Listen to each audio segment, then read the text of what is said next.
Om Swastiastu, Namo Buddhaya, Salam Kebajikan, Rahayu Rahayu.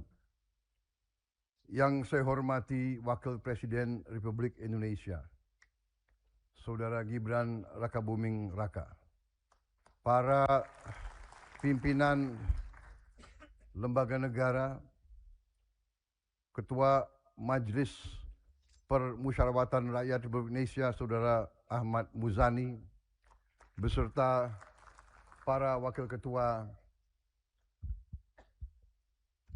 ketua dan anggota MPR RI. Ketua Dewan Perwakilan Rakyat Republik Indonesia, Saudari Puan Maharani, beserta Wakil Ketua DPR RI Profesor Sufmi Dasko Ahmad, Wakil Ketua DPR RI Saudara Saan Mustafa, Wakil Ketua DPR RI Saudari Sari Yuliati, Wakil Ketua DPR RI Saudara Cucun Ahmad Samsurizal, dan seluruh anggota DPR RI yang saya hormati dan saya muliakan. Ketua Dewan Perwakilan Daerah Republik Indonesia, Saudara Sultan Bakhtiar Najamuddin, beserta para wakil ketua dan anggota DPD RI yang hadir. Yang saya hormati Ketua Mahkamah Agung Profesor Sunarto, yang saya hormati Ketua Mahkamah Konstitusi Saudara Suhartoyo, yang saya hormati Ketua Komisi Yudisial Saudara Abdul Khair Ramadan, yang saya hormati Ketua Badan Pemeriksa Keuangan Republik Indonesia Saudari Isma Yatun, para Menteri Koordinator, para Menteri, Kepala Badan, para Penasehat Khusus Presiden, Jaksa Agung, Kepala BIN, Kapolri, Panglima TNI, dan seluruh Kepala Staf Angkatan yang hadir, para Wakil Menteri, serta seluruh anggota Kabinet Merah Putih yang saya hormati. Yang terhormat, para pimpinan partai politik, Partai PDI Perjuangan diwakili oleh Saudari Puan Maharani, Ketua Umum Partai Golongan Karya Saudara Bahlil Lahadalia, Partai Gerindra, saya sendiri.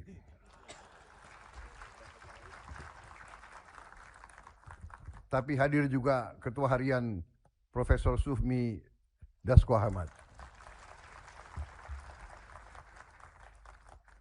Ketua Umum Partai Amanat Nasional Saudara Zulkifli Hasan, Ketua Umum Partai Demokrat Saudara Agus Harimurti Yudhoyono, Ketua Umum Partai Kebangkitan Bangsa Saudara Abdul Muhaimin Iskandar, Presiden Partai Keadilan Sejahtera Saudara Al-Muzamil Yusuf, Ketua Umum Partai Nasional Demokrat Saudara Surya Dharma Paloh. Yang saya hormati rekan-rekan pers media, para tamu undangan, dan saudara-saudaraku sebangsa dan setanah air, seluruh rakyat Indonesia yang saya cintai dimanapun engkau berada. Pertama-tama tentunya sebagai insan yang bertakwa, marilah kita tidak henti-hentinya memanjatkan puji dan syukur kehadirat Tuhan Maha Esa, Tuhan Maha Besar, yang memiliki sekalian alam. Hanya kepadanya lah kita berdoa dan hanya kepadanya lah kita memohon pertolongan. Atas rahmat dan karunia-Nya, hari ini kita dapat hadir pada sidang penyampaian keterangan pemerintah atas rancangan undang-undang tentang APBN tahun anggaran 2027 beserta nota keuangannya dalam keadaan sehat, damai, dan dengan penuh semangat pengabdian dan cinta tanah air. Pimpinan dan anggota Dewan yang saya hormati, pertama saya menyampaikan penghargaan kepada pimpinan dan seluruh anggota DPR RI atas kerjasama, pengawasan, dan dukungannya dalam penyusunan serta pelaksanaan APBN. APBN bukan sekedar dokumen keuangan negara.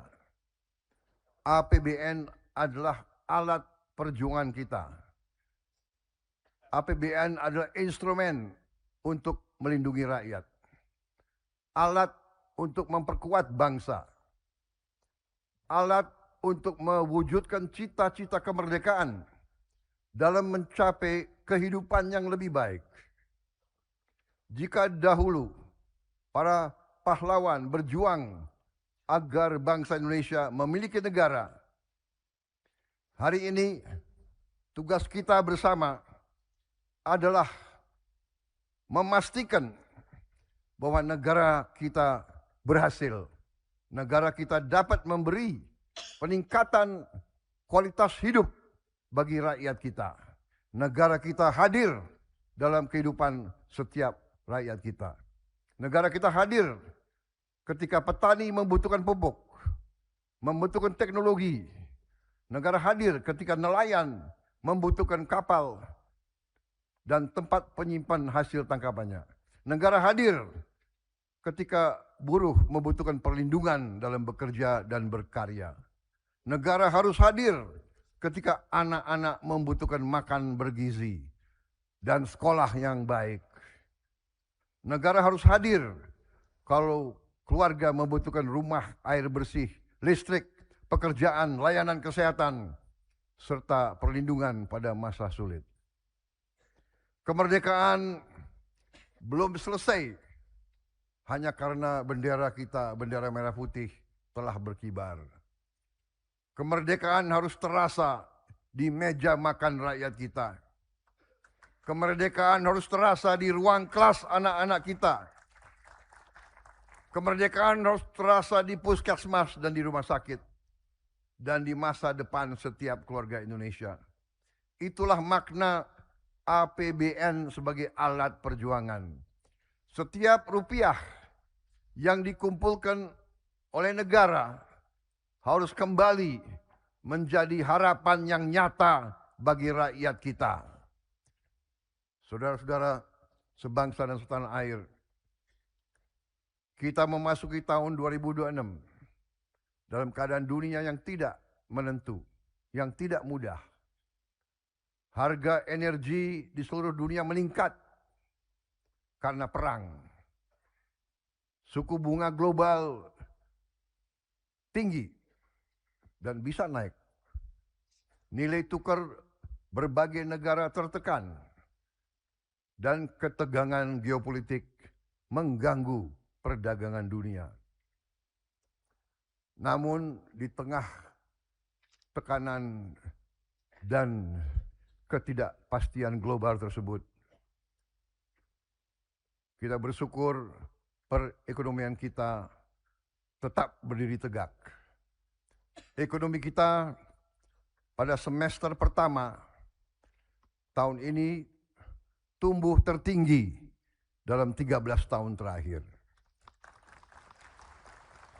Inflasi masih tetap terkendali. Permintaan domestik tetap kuat. Yang lebih penting, APBN kita bekerja optimal. Hingga akhir Juli 2026, pendapatan negara tumbuh tinggi 21,3% dibandingkan periode yang sama tahun sebelumnya. Ini peningkatan yang cukup signifikan. Belanja negara tumbuh kuat 18,2%.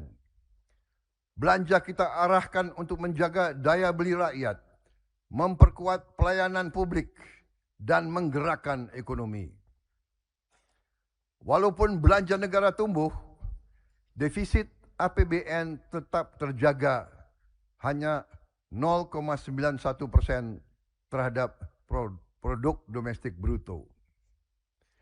Ini adalah bukti bahwa keberpihakan kepada rakyat dapat berjalan bersama dengan disiplin fiskal. Kita tidak memilih antara pertumbuhan dan kehati-hatian. Kita memilih kedua-duanya. Kita tidak memilih antara membantu rakyat dan menjaga APBN. Kita melakukan kedua-duanya. Pimpinan dan anggota dewan yang saya hormati dan saya muliakan.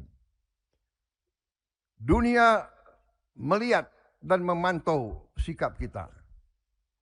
Pada tanggal 13 Juli 2026, salah satu rating agency internasional yang kesohor, Standard & Poor's, mempertahankan peringkat kredit Indonesia triple B, BBB dengan outlook stabil.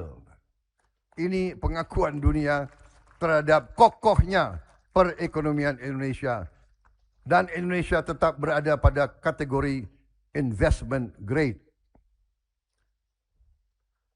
S&P bahkan menilai Indonesia memiliki prospek pertumbuhan ekonomi yang kokoh, kebijakan makroekonomi yang secara umum berhati-hati, serta beban utang yang relatif prudent dan sustainable dibandingkan negara-negara setara. Ini bukan kata pemerintah, ini bukan kata saya, ini penilaian mereka terhadap kita. Mereka juga menilai bahwa upaya pemerintah memusatkan pengelolaan sumber daya alam kita dan menutup kebocoran di sektor sumber daya dan mineral dapat meningkatkan penerimaan negara serta devisa ekspor. Mereka secara khusus menilai positif peran Danantara dan potensi PT Danantara Sumber Daya Indonesia DSI dalam memberantas praktek-praktek under invoicing dan transfer pricing yang sesungguhnya adalah praktek penipuan. Itu dari pandangan pengamat-pengamat, pakar-pakar dari barat. Dari timur, lembaga rating Republik Rakyat Tiongkok, China Lianhe Rating, justru memberi rating AAA, stable, yang merupakan level tertinggi dalam penerbitan Panda Bonds untuk Republik Indonesia. Mereka menilai fundamental ekonomi Indonesia solid, kebijakan pemerintah kita efektif, ekonomi kita tahan terhadap guncangan eksternal, dan inflasi kita terkendali. Sidang yang terhormat, kita menerima penilaian-penilaian ini sebagai pengingat bahwa kredibilitas dibangun oleh konsistensi, kerja keras, dan kesungguhan. Dunia tidak hanya menilai apa yang kita umumkan, dunia menilai apa yang benar-benar kita laksanakan. Pimpinan dan anggota dewan yang saya hormati dan saya muliakan, capaian semester pertama tahun 2026 adalah pijakan kita dalam menyusun RAPBN tahun 2027. Untuk itu, arsitektur RAPBN tahun 2027 didesain tetap ekspansif, secara kolaboratif, terarah, dan terukur untuk mendorong pertumbuhan ekonomi lebih tinggi dan sejahtera lebih cepat. Sinergi kebijakan fiskal, moneter, sektor keuangan, dan Danantara harus bekerja sinergis dan semakin solid. Transformasi ekonomi pada aktivitas ekonomi yang bernilai tambah tinggi harus terus diperkuat. Program-program unggulan harus berjalan efektif. Program perlindungan sosial harus andal. Pemberdayaan bagi UMKM harus terus digairahkan. Dukungan untuk petani, nelayan, guru, dan tenaga kerja yang rentan juga harus diperkuat. Harmonisasi kebijakan pusat dan daerah harus semakin baik dan semakin kokoh. Pemberantasan korupsi dan penegakan hukum harus terus ditegakkan tanpa pandang bulu. RAPBN tahun 2027 kita fokuskan untuk 8 program kerja prioritas nasional atau PKPN, yaitu kedaulatan pangan, kemandirian energi dan air, pendidikan, kesehatan, hilirisasi dan industrialisasi, infrastruktur, perumahan, dan ketahanan terhadap bencana, penguatan ekonomi kerakyatan dan pembangunan desa, serta penurunan kemiskinan. 8 prioritas tersebut didukung oleh penguatan pertahanan dan keamanan, penegakan hukum, tata kelola pemerintahan, percepatan digitalisasi, dan diplomasi ekonomi. Untuk menjalankan seluruh agenda tersebut, belanja negara tahun 2027 direncanakan sebesar 4.097,2 triliun rupiah, naik dari 3.842,7 triliun rupiah di APBN 2026. Pendapatan negara diperkirakan mencapai 3.426 triliun rupiah, naik dari 3.153,6 triliun rupiah di APBN 2026. Pembiayaan direncanakan sebesar 671,2 triliun rupiah dengan defisit sebesar 2,40% terhadap produk domestik bruto. Dan ini akan kita usahakan untuk kita tekan lebih kecil lagi. Kita memahami bahwa defisit yang ideal adalah sekecil-kecilnya. Bahkan cita-cita kita adalah anggaran yang berimbang. Angka defisit ini turun dari rencana pembiayaan di tahun APBN tahun 2026, yaitu 689,1 triliun rupiah dengan defisit 2,68% produk domestik bruto. Pertumbuhan ekonomi tahun 2027 ditargetkan mencapai 6%, lebih tinggi dari target APBN 2026 sebesar 5,4%. Inflasi akan kita jaga pada kisaran 2,5%. Suku bunga SBN 10 tahun diperkirakan 6,9%. Nilai tukar rupiah kita berada pada kisaran 17.500 rupiah per 1 dolar Amerika Serikat. Harga minyak mentah Indonesia diperkirakan 75 dolar Amerika Serikat per barel. Lifting minyak kita targetkan 610.000 barel per hari dan lifting gas 954.000 barel setara minyak per hari.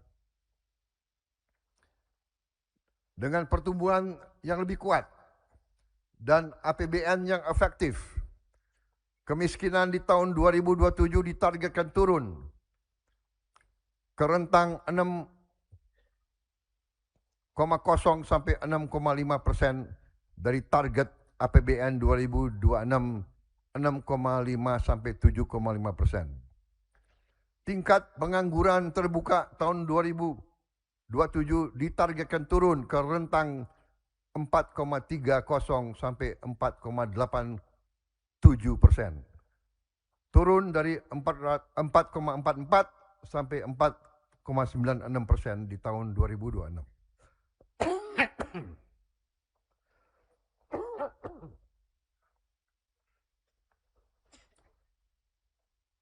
Mohon izin.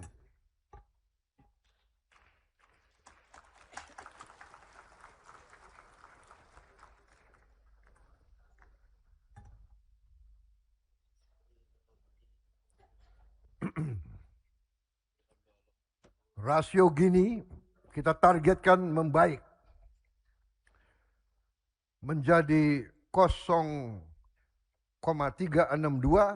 sampai 0,367 dari target tahun ini 0,377 sampai 0,380. Dan indeks modal manusia meningkat menjadi 0,575.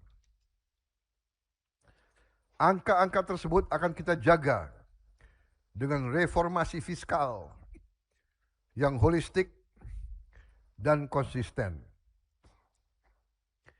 Pendapatan negara kita dorong lebih optimal. Kebocoran penerimaan harus diminimalisasi. Efisiensi belanja harus terus kita lanjutkan.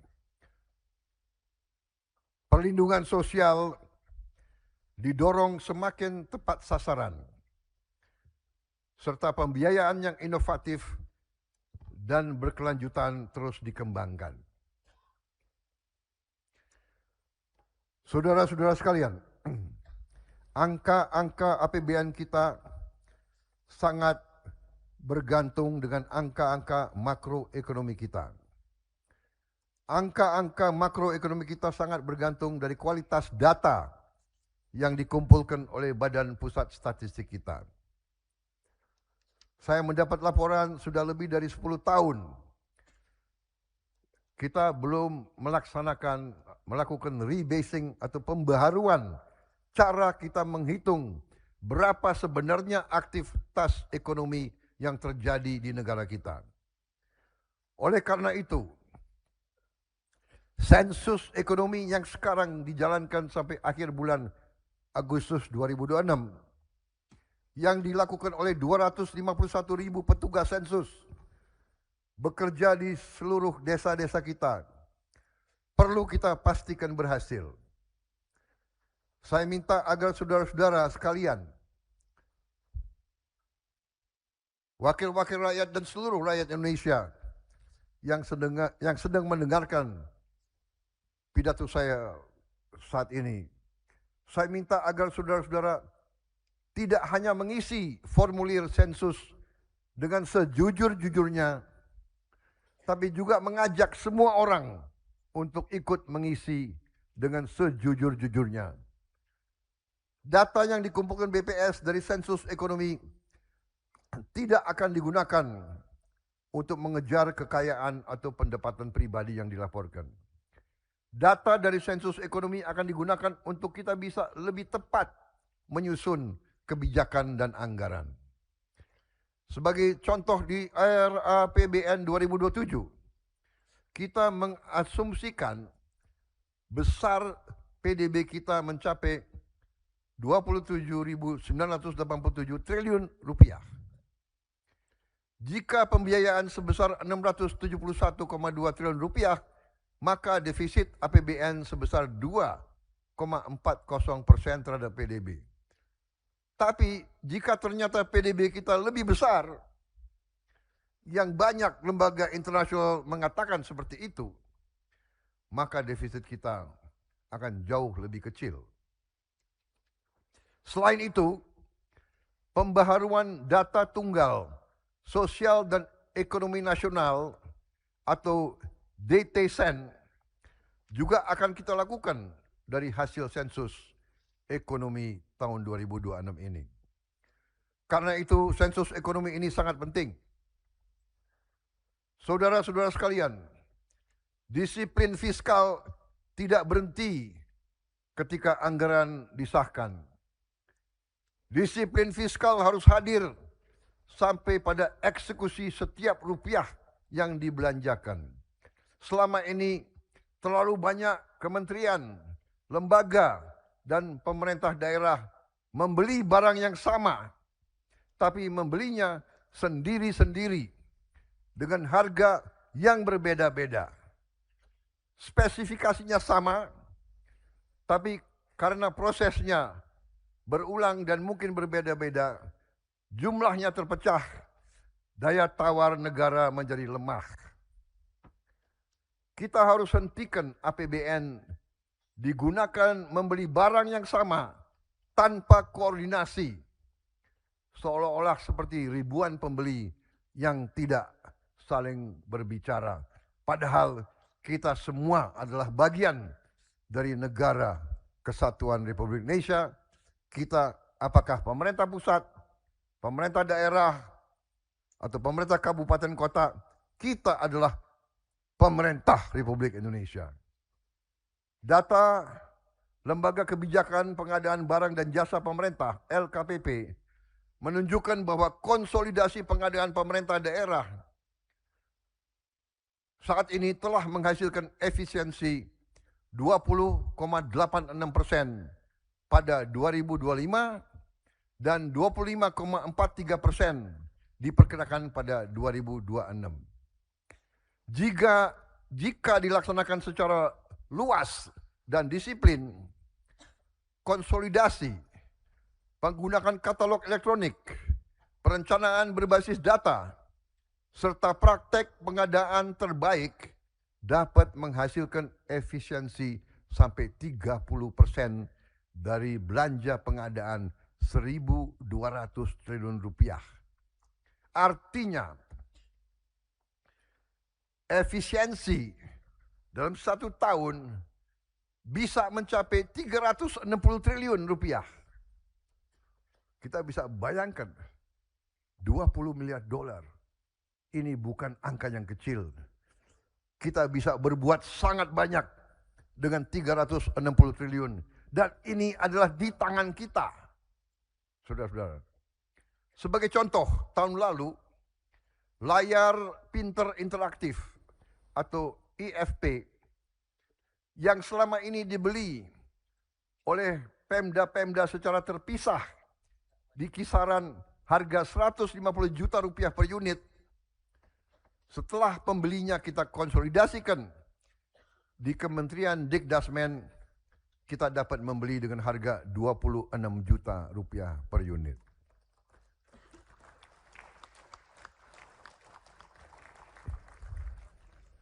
Ini penghematan hampir 6 kali. 6 kali penghematan. Ini real. 150 juta kita beli dengan harga 26 juta termasuk ongkos kirim dan ongkos pasang sampai ke tempat terpencil, terluar dan tertinggal. Saudara-saudara sekalian.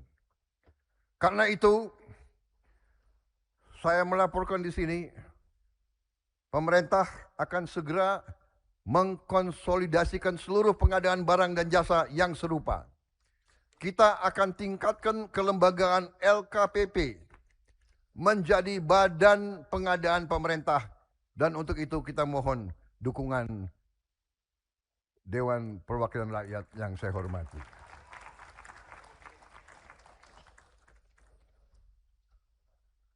Tidak masuk akal berbagai badan, berbagai KL, berbagai pemerintah daerah membeli barang yang sama dengan harga yang berbeda-beda, bahkan harga yang lebih tinggi dari yang bisa kita capai. Kebutuhan berbagai kementerian, lembaga, dan pemerintah daerah akan dihimpun. Spesifikasi akan distandardisasi. Volume akan disatukan. Proses pengadaan pemerintah akan dilakukan secara digital, sehingga supaya semakin transparan, kompetitif, dan akuntabel. Jika barangnya sama, kita beli bersama. Jika kebutuhannya dapat direncanakan, kita rencanakan bersama. Jika negara dapat memperoleh harga dan mutu yang lebih baik dengan bekerja sama, tidak ada alasan untuk kita tidak lakukan itu. Tidak ada alasan untuk masing-masing institusi tetap melakukan pengadaan sendiri-sendiri. Setiap rupiah yang berhasil kita hemat adalah ruang fiskal tambahan yang dapat kita gunakan untuk rakyat kita. Ruang kelas sekolah yang bisa kita perbaiki. Puskesmas yang kita bisa renovasi. Rumah sakit dan alat-alat kesehatan yang dapat kita berikan kepada rakyat kita di semua kota, di semua kecamatan. Dan ujungnya kehidupan rakyat yang lebih baik. Pimpinan dan anggota dewan yang saya hormati dan saya muliakan. Hari ini saya akan menggunakan kesempatan berbicara di ruang terhormat ini untuk menyampaikan beberapa langkah besar yang akan menjadi tahap berikutnya dari transformasi Indonesia. Pertama, kita akan memperbaiki seluruh puskesmas di Indonesia. Ternyata puskesmas kita sudah puluhan tahun tidak diperbaiki. Puskesmas harus menjadi benteng pertama yang menjaga kesehatan bangsa. Puskesmas adalah pintu pertama negara ketika rakyat sakit. Di sanalah ibu memeriksa kandungan, bayi mendapat imunisasi, anak diperiksa pertumbuhannya, penyakit dideteksi sebelum menjadi lebih berat. Mulai tahun 2027 pemerintah akan merenovasi 10.000 puskesmas di 7.280 kecamatan di seluruh Indonesia. Setiap puskesmas akan memperoleh anggaran perbaikan sekitar 4 miliar rupiah. Tentunya daerah yang lebih terpencil, daerah yang lebih terluar dan tertinggal harus mendapat lebih. Selain itu, kita juga akan merenovasi dan membangun lebih baik lagi 514 laboratorium kesehatan masyarakat atau Labkesmas di 514 kabupaten dan kota di seluruh Indonesia. Program renovasi puskesmas dan Labkesmas ini harus selesai paling lambat pada tahun 2030. Rakyat tidak boleh menempuh perjalanan jauh hanya untuk memperoleh pelayanan kesehatan dasar. Negara harus hadir sedekat mungkin dengan tempat rakyat hidup. Untuk itu kita juga akan membuat ambulans udara dengan helikopter, dengan pesawat kecil yang bisa mendarat di lapangan-lapangan rumput, di lapangan-lapangan pasir, bisa mendarat di pinggir sungai, supaya tidak ada rakyat kita yang tidak bisa dievakuasi kalau dia sakit.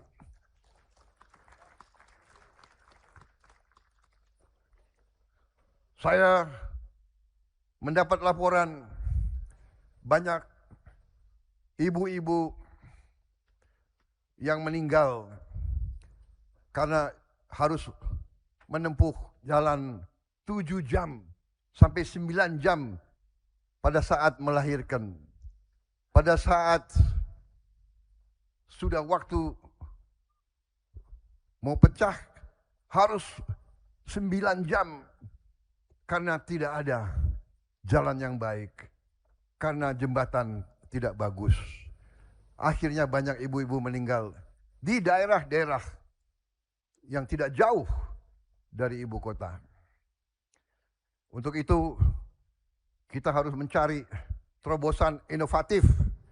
Salah satu jalan adalah ambulans udara, bahkan nanti juga tim dokter terbang. Kalau perlu dokter yang terbang ke tempat rakyat sakit keras atau menghadapi bencana. Saudara kalian.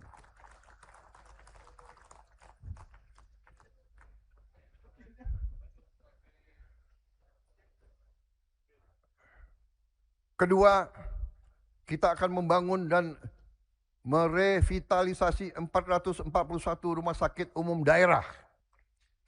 Setiap dari 514 kabupaten dan kota kita harus memiliki rumah sakit yang canggih yang bisa menyelamatkan rakyat secepat mungkin. Langkah awal kita telah membangun 66 rumah sakit di daerah tertinggal, terdepan, dan terluar. Dan hari ini saya melaporkan dari 66 rumah sakit tersebut 22 sudah operasional.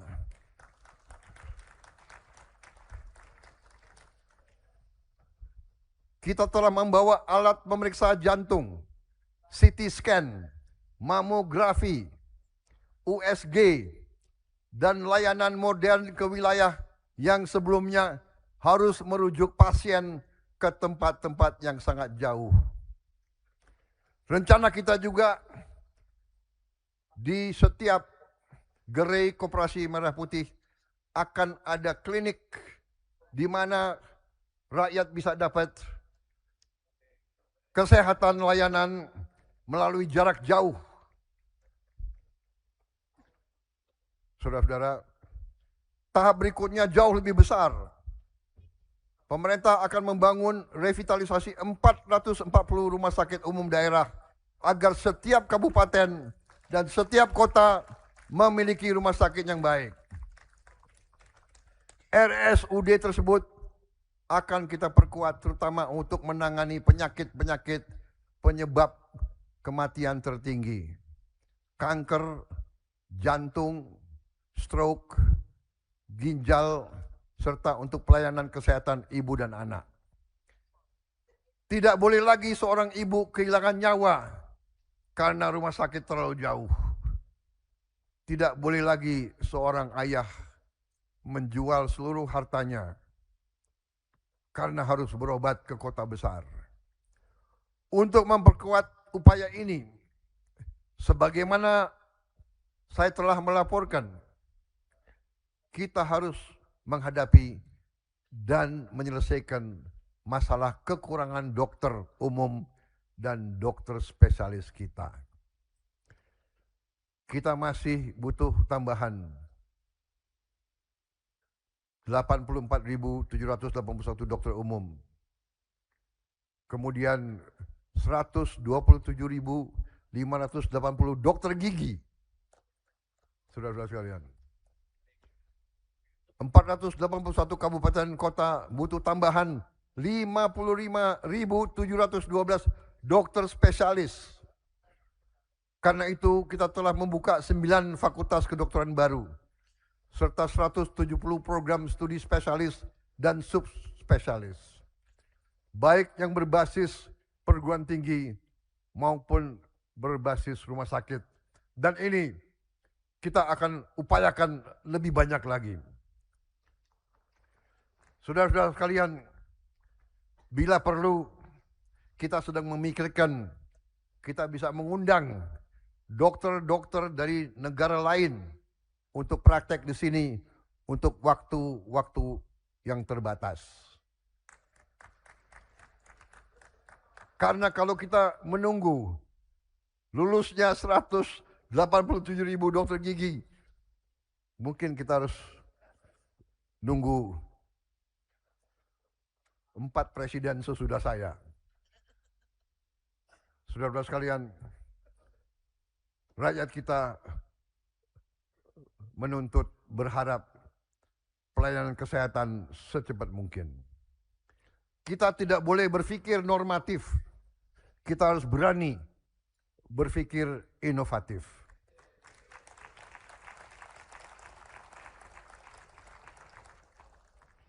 Ketiga, kita akan menyelesaikan renovasi seluruh sekolah yang membutuhkan perbaikan paling lambat tahun 2029. Bagi saya, negara wajib memastikan setiap anak sekolah belajar di sekolah yang aman dan bermartabat. Sekolah adalah tempat anak-anak Indonesia membangun masa depan mereka. Tetapi kita mengerti bahwa masih banyak anak-anak kita yang belajar dengan atap yang bocor, mungkin juga atap yang runtuh, dinding yang retak, toilet yang rusak, mungkin juga WC yang tidak ada, ruang kelas yang tidak aman. Keadaan ini tidak boleh kita wariskan. Program renovasi seluruh sekolah dan satuan pendidikan yang membutuhkan perbaikan akan terus dipercepat pada tahun 2007 dan 2008 dan harus selesai paling lambat tahun 2029. Ini adalah program renovasi sekolah terbesar dalam sejarah kita. Saudara-saudara sekalian, kita harus berani memasang target yang tinggi. Tidak boleh ada lagi cerita sekolah roboh. Tidak boleh lagi ada ruang kelas rusak yang dibiarkan rusak bertahun-tahun. Semua sekolah harus berada dalam kondisi baik, aman, bersih, layak untuk belajar. Semua sekolah harus punya kamar kecil yang layak. Semua ruang kelas akan kita lengkapi dengan layar pintar interaktif atau IFP. Di akhir bulan Desember 2026 kita perjuangkan semua sekolah akan menerima tambahan 3 layar untuk tiap sekolah. Akhir tahun ini, kalau tahun yang lalu baru terima 1, akhir tahun ini semua sekolah di Indonesia akan punya 4 ruangan yang memiliki IFP. IFP ini akan memudahkan guru dan murid untuk mengajar dan belajar. Kita juga akan mengadakan long distance learning, pembelajaran lewat siaran jarak jauh. Guru-guru terbaik akan bisa mengajar dari studio guru di Jakarta atau di ibu kota provinsi. Semua kelas di seluruh Indonesia akan punya akses kepada pendidikan yang terbaik. Kita harus melakukan lompatan di bidang pendidikan. Pemerintah juga akan memperjuangkan seluruh sekolah negeri tidak dipungut bayaran. Ini adalah cita-cita pendiri-pendiri bangsa kita. Pendidikan adalah hak semua anak Indonesia. Bagi mereka yang punya kemampuan, silakan ke sekolah-sekolah swasta yang hebat. Tapi untuk pemerintah, kita harus perjuangkan anak-anak kita bisa sekolah dengan gratis.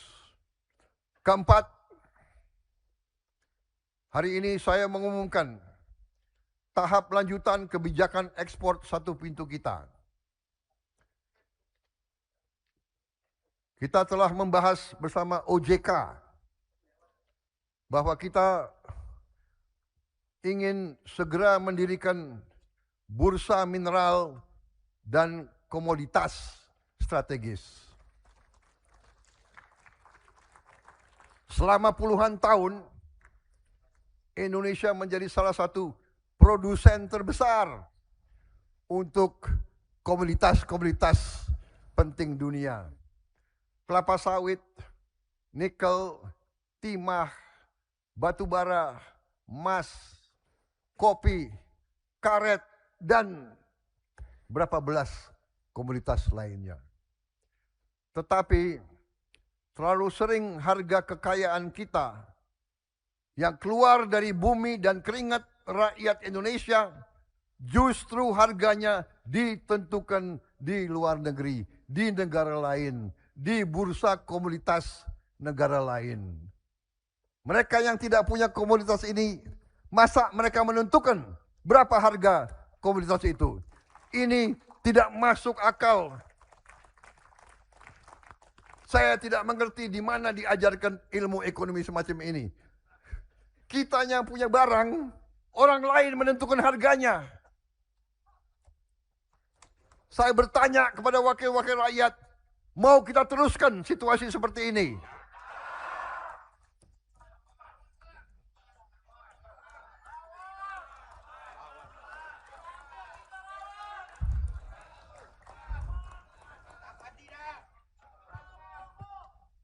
emak-emak susah payah membatik, orang lain yang menentukan harga batik yang mau dijual. Luar biasa. Keadaan ini harus berani kita ubah. Saya minta dukungan Dewan Perwakilan Rakyat untuk kita ubah ini.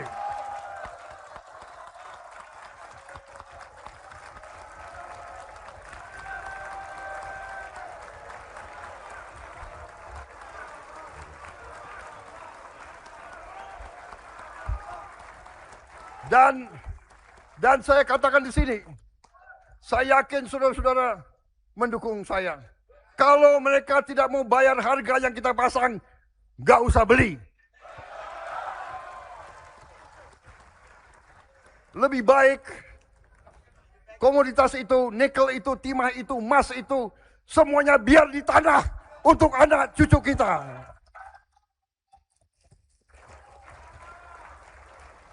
Batu bara kita, gas kita, minyak kita, biar di tanah. Kopi kita, biar kita minum sendiri.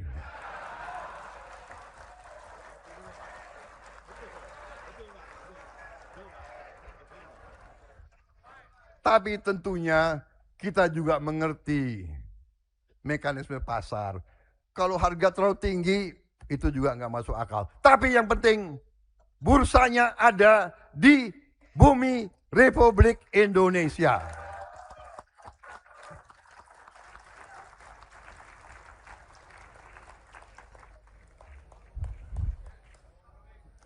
Kita akan segera operasionalkan bursa mineral dan komoditas strategis di bawah pengawasan otoritas jasa keuangan. Rencana kita apabila OJK bekerja dengan baik, dan saya yakin OJK bekerja dengan baik, ini emak-emak yang menguasai ekonomi kita sekarang ini. Rencana kita dengan dukungan DPR, kita rencanakan 1 Januari 2027 kita akan memiliki bursa komoditas sendiri. Kita targetkan ketentuan penyelenggaraan bursa mineral dan komoditas strategis segera mohon dibahas oleh DPR RI dan mohon diterbitkan dalam waktu yang sesingkat-singkatnya. Saya terima kasih. Sekarang sudah ada kerjasama yang sangat sinergis antara pemerintah dan DPR.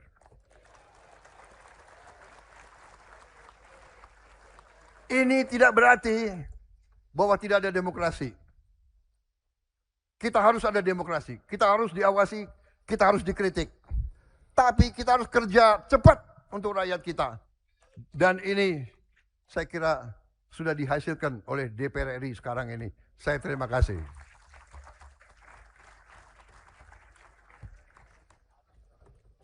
Dan terima kasih khusus sekali lagi untuk PDIP.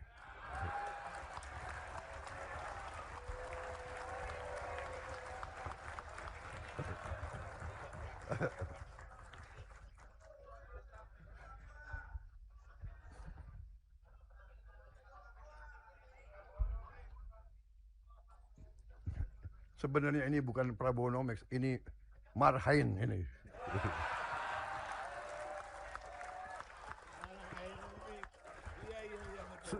PDIP susah tidak mendukung ini soalnya.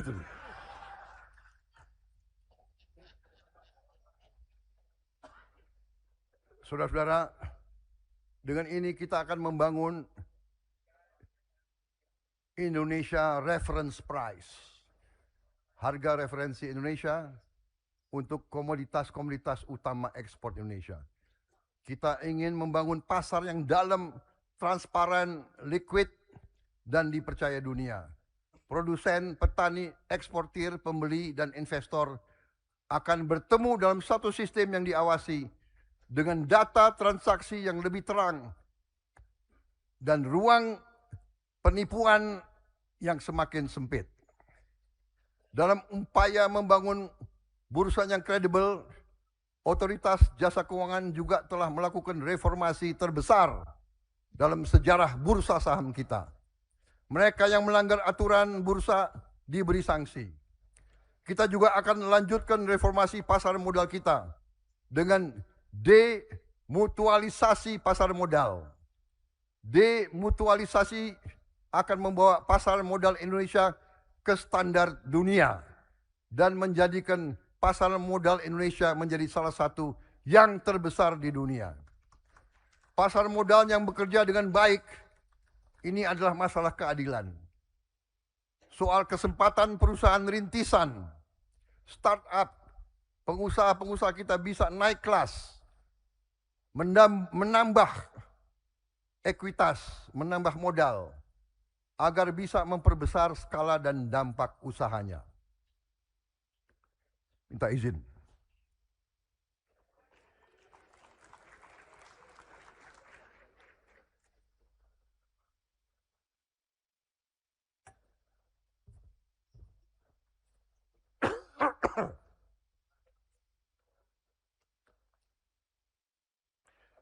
Dengan bursa mineral dan komoditas strategis dan bursa modal yang kredibel,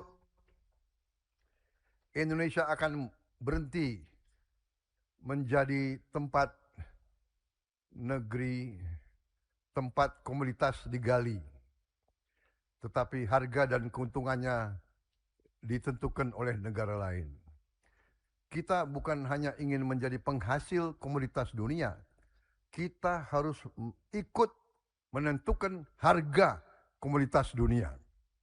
Kita ingin jadi Indonesia tempat komoditas diperdagangkan. Kita juga akan mempercepat optimalisasi aset badan usaha milik negara kita. BUMN kita menguasai aset yang sangat besar.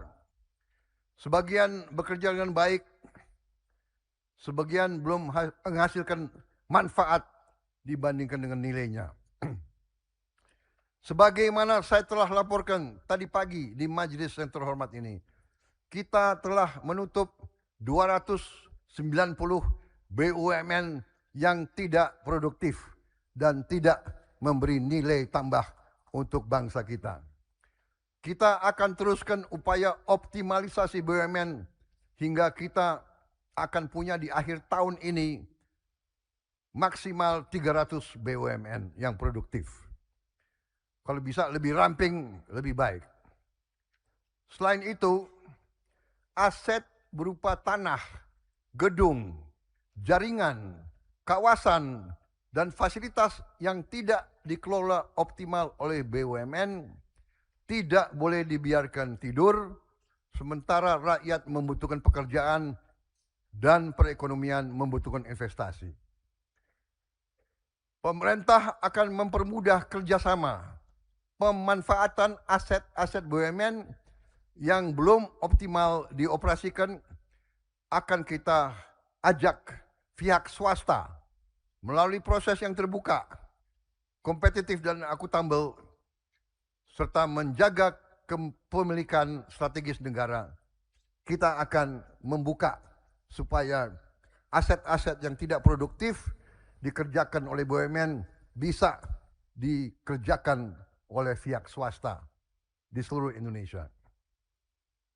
Kita harus belajar dan berani belajar dari negara lain. India telah menjalankan apa yang mereka sebut National Monetization Pipeline. Swasta diberi ruang mengoperasikan aset publik yang telah terbangun. Kepemilikan tetap berada pada negara. Modal yang diperoleh diputar kembali untuk membangun infrastruktur baru. Sebagai contoh, kalau ada bandara, ada airport yang kurang maksimal dioperasikan, kita bisa membuka peluang untuk swasta mengoperasikan itu. Tentunya kepemilikan tetap oleh negara, tapi kalau mereka bisa menjalankan dengan lebih efisien, lebih kreatif, lebih inovatif, menghasilkan manfaat, kenapa tidak? Saudara-saudara, sebagai contoh, sekarang ada integrasi antara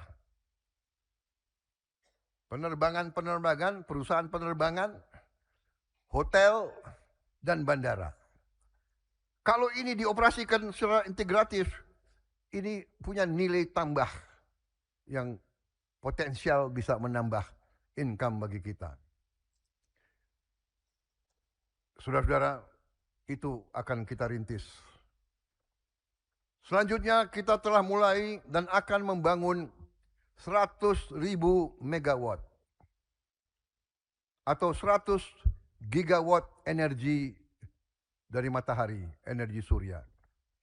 Pemerintah akan mempercepat penutupan pembangkit listrik tenaga diesel dan menggantinya dengan pembangkit listrik tenaga surya. Tahun ini kita akan bangun 30 gigawatt pembangkit listrik tenaga surya dan segera menghentikan 13 gigawatt pembangkit listrik tenaga diesel. Kita mendapat anugerah dari Tuhan Yang Maha Kuasa, sinar matahari yang hampir sepanjang tahun. Tidak masuk akal jika pulau-pulau yang terpencil kita harus menunggu kapal membawa BBM solar untuk memperoleh listrik. Ongkos ekonominya terlalu tidak efisien. Dengan PLTS kita juga bisa membangun kemandirian energi kita. Saudara-saudara, idealnya setiap desa bisa memiliki PLTS 1 megawatt. Ini ideal.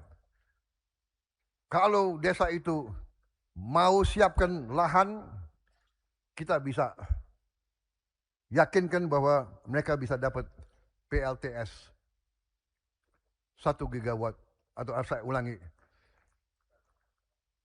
1 megawatt satu desa. Saudara-saudara sekalian, Menko Perekonomian telah menghitung dengan PLTS 100 gigawatt negara akan menghemat setidaknya 73,9 triliun rupiah setiap tahun dari penurunan biaya pokok produksi listrik kita. Belum lagi kalau kita tidak import BBM dari luar negeri lagi. Dengan 100 gigawatt, kebutuhan impor kita akan jauh berkurang dan kita bisa menghemat sangat banyak devisa. Ketujuh, hari ini saya umumkan rencana lokasi Indonesia Financial Center atau Pusat Finansial Internasional Indonesia, disingkat PFII. Kita telah tentukan lokasi sementara PFII di Jakarta. Dan begitu bisa kita buka juga PFII di Bali. Dan mungkin ada kawasan lain di bagian lain dari Republik Indonesia yang menarik bagi dana-dana besar dari luar negeri. PFII ini akan menjadi wajah baru pusat-pusat keuangan kita. Jakarta dan mungkin nanti Bali sebagai pusat keuangan, investasi, teknologi, finansial, arbitrase, dan penyelesaian sengketa komersial berstandar dunia. Kelembagaan PFII terdiri dari Dewan Pertimbangan, Dewan PFII, Lembaga Pengelola PFII, Lembaga Pengawas Jasa Keuangan PFII, Pengadilan PFII yang di bawah Mahkamah Agung, dan Lembaga Arbitrase PFII. Bahasa Inggris dapat digunakan sebagai bahasa kontrak. Prinsip hukum komersial dan standar internasional dapat kita adopsi.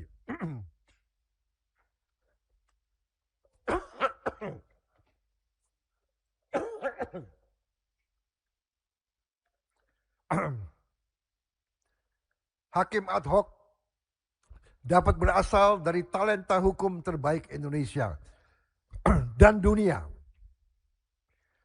Kegiatan dapat mencakup perbankan, asuransi, pasar modal, derivatif, bursa karbon, bulian, fintech, keuangan syariah, family office, treasury center, dan manajemen investasi. PFII menyediakan kepastian transfer dan repatriasi modal secara laba. Fasilitas perpajakan untuk kegiatan yang memenuhi syarat, golden visa, dan pelayanan perizinan yang kompetitif. Pada saat yang sama, aturan anti pencucian uang, transparansi pemilik manfaat, kewajiban perpajakan, dan pertukaran informasi internasional tetap kita tegakkan. Kita membangun PFII agar modal dunia menemukan kepastian di Indonesia. Talenta terbaik bekerja di Indonesia. Dan transaksi atas kekayaan Indonesia diselesaikan di Indonesia. Untuk awalnya Jakarta dan Bali harus menjadi tempat modal dunia dihimpun dan masa depan Indonesia dibiayai. Selanjutnya hari ini saya ingin masyarakat mengenal Danantara Development Management Fund atau DDMF.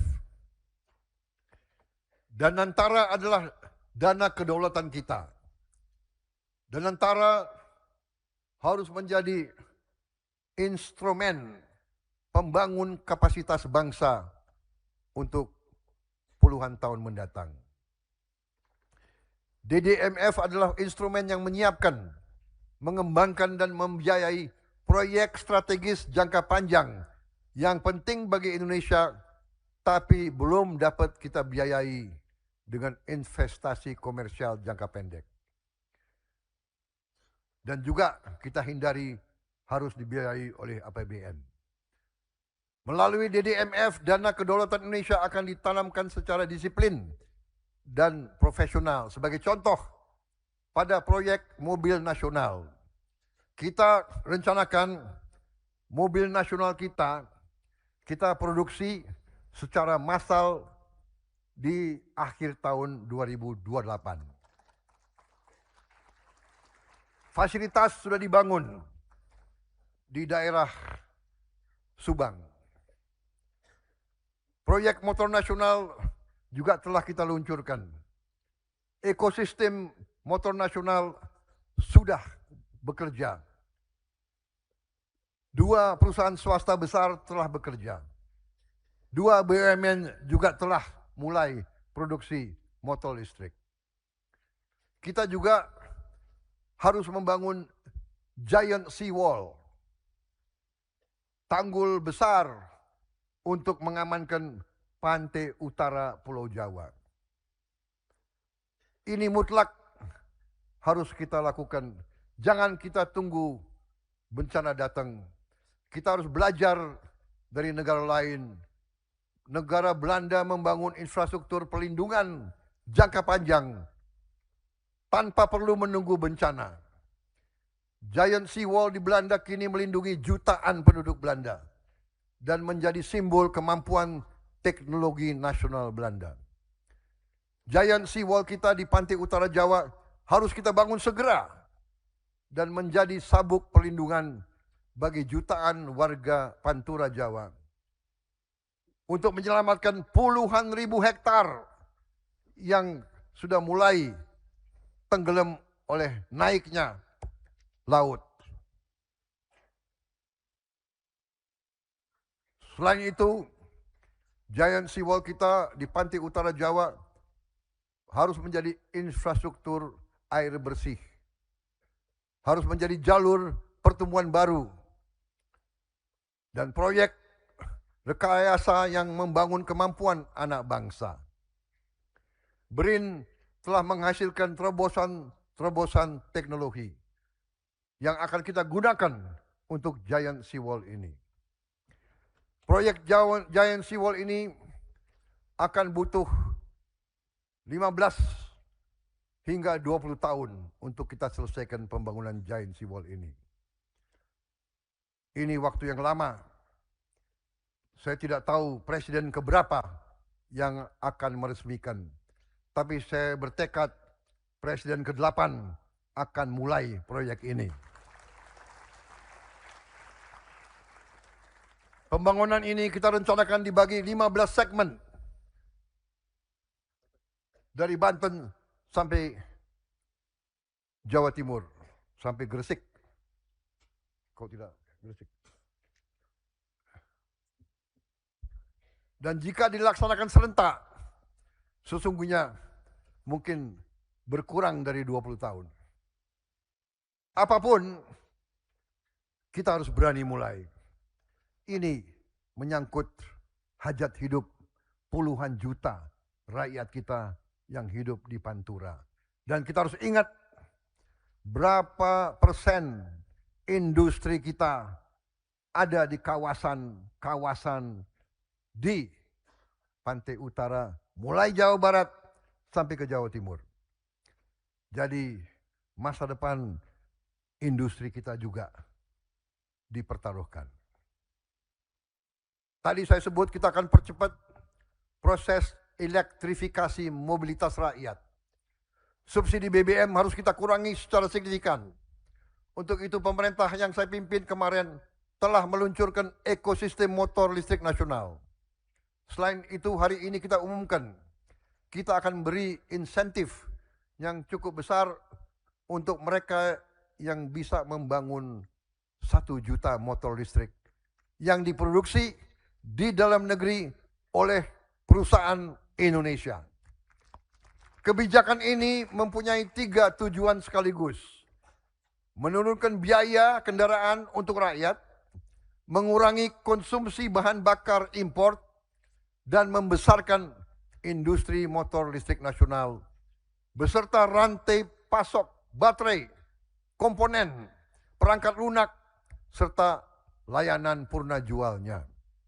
Saudara-saudara, kita telah memiliki hampir semua unsur dalam baterai untuk kendaraan listrik.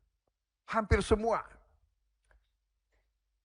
Setiap motor listrik buatan Indonesia yang melaju di jalan raya adalah 3 kemenangan sekaligus. Saya ulangi ya. Setiap motor listrik buatan anak-anak Indonesia yang berjalan di jalan Indonesia memiliki 3 kemenangan bagi bangsa kita. Pertama, penghematan bagi rakyat. Penghematan bagi keluarga mereka. Kita perkirakan mereka akan bayar lebih 50% lebih rendah dari pengeluaran yang mereka lakukan sekarang untuk motor BBM. Bahkan bisa nanti turun hanya 30% dari biaya yang mereka keluarkan sekarang. Pengurangan import energi dan yang sangat penting, pekerjaan dan penghasilan bagi anak-anak Indonesia. Ke-10, hari ini saya sampaikan ke Dewan, saran pemerintah Indonesia, saran kami untuk kita izinkan dwi kewarganegaraan bagi talenta-talenta tertentu yang dibutuhkan oleh bangsa Indonesia. Indonesia memiliki jutaan diaspora. Di antara mereka terdapat ilmuwan yang hebat-hebat. Dokter, insinyur, ahli kecerdasan buatan, peneliti, pengusaha, seniman, atlet, terutama pemain bola, profesional kelas dunia. Sebagian terpaksa mengambil kewarganegaraan lain karena kebutuhan karier, keluarga, atau pengabdian mereka di luar negeri. Kita tidak boleh memaksa talenta terbaik Indonesia memilih antara kesempatan berkarya di dunia dan ikatan mereka kepada tanah air. Hari ini pemerintah akan mengajukan kepada sidang yang terhormat ini perubahan undang-undang untuk membuka kewarganegaraan ganda secara terbatas bagi mereka yang memiliki talenta istimewa dan dapat memberi sumbangan luar biasa bagi kepentingan nasional. Kebijakan ini akan kita rancang dengan selektif terukur, disertai uji integritas, kewajiban yang jelas, serta perlindungan penuh terhadap keamanan dan kepentingan negara. Saudara-saudara sekalian, pimpinan dan anggota dewan yang saya hormati dan saya muliakan. Seluruh kebijakan yang kita lakukan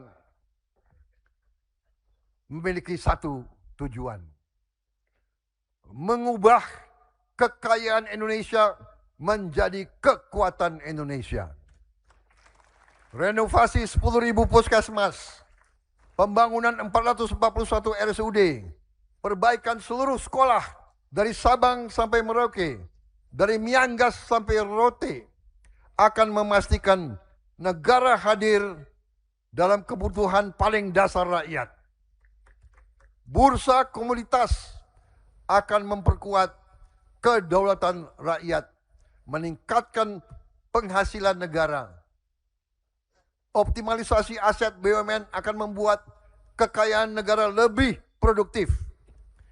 Indonesia International Financial Center atau PFI akan menarik modal dan talenta global. DDMF kita bentuk untuk membiayai proyek lintas generasi. Subsidi motor listrik dan mungkin nanti mobil listrik akan menciptakan pasar bagi industri nasional. Kebijakan kewarganegaraan secara terbatas akan memanggil pulang kemampuan terbaik dari diaspora kita dan juga talenta-talenta terbaik untuk memperkuat bangsa Indonesia. Kita tidak sedang membangun ekonomi yang hanya besar dalam statistik. Kita sedang membangun negara yang berdaulat dalam keputusan, adil dalam pembagian dan pemerataan, nyata dalam kehidupan rakyat. Saya mengajak DPR RI, DPD RI, seluruh lembaga negara, pemerintah daerah, dunia usaha, perguruan tinggi, pekerja, petani, nelayan, tenaga kesehatan, guru, dan seluruh rakyat Indonesia untuk mengawal agenda besar kita bersama-sama. Kita akan melaksanakannya dengan disiplin. Tidak boleh ada proyek yang hanya besar pada anggaran tetapi kecil manfaat nyata bagi rakyat. Tidak boleh ada insentif tanpa pekerjaan baru. Tidak boleh ada investasi tanpa transfer teknologi. Setiap rupiah harus memiliki tujuan. Setiap kebijakan harus memiliki ukuran. Setiap pejabat harus memiliki pertanggungjawaban. Untuk itu saya juga mengajak kita semua untuk terus koreksi diri, terus meningkatkan disiplin. Pemerintah harus mengabdi kepada rakyat, mengabdi kepada bangsa, memberi solusi kepada kesulitan-kesulitan rakyat. Tugas pemerintah yang paling utama melindungi segenap tumpah darah rakyat dari semua ancaman. Ancaman kemiskinan, ancaman bahaya fisik, ancaman pemutusan hubungan kerja, dan berbagai ancaman lain. Ancaman kelaparan, ancaman tidak dapat pelayanan kesehatan. Pemerintah di semua tingkatan, tidak hanya pemerintah pusat, pemerintah daerah, pemerintah provinsi, pemerintah kabupaten kota, ya, pemerintah desa.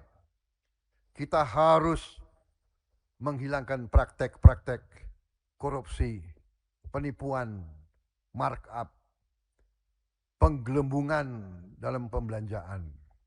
Tadi sudah saya sebut, kita akan buat satu lembaga yang mengkonsolidasikan semua pembelanjaan pemerintah di satu lembaga. Pemerintah harus lebih efisien di setiap tingkatan. Kita harus kurangi semua pengeluaran tidak efisien.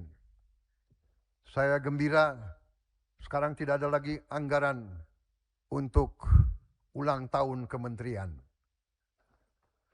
Ulang tahun kementerian cukup potong tumpeng di kantor saja. Dan saya berharap juga di semua provinsi dan semua kabupaten kota jangan ada anggaran untuk merayakan ulang tahun besar-besaran. Lebih baik perbaiki sekolah, perbaiki rumah sakit, tingkatkan gaji guru daripada seremoni upacara.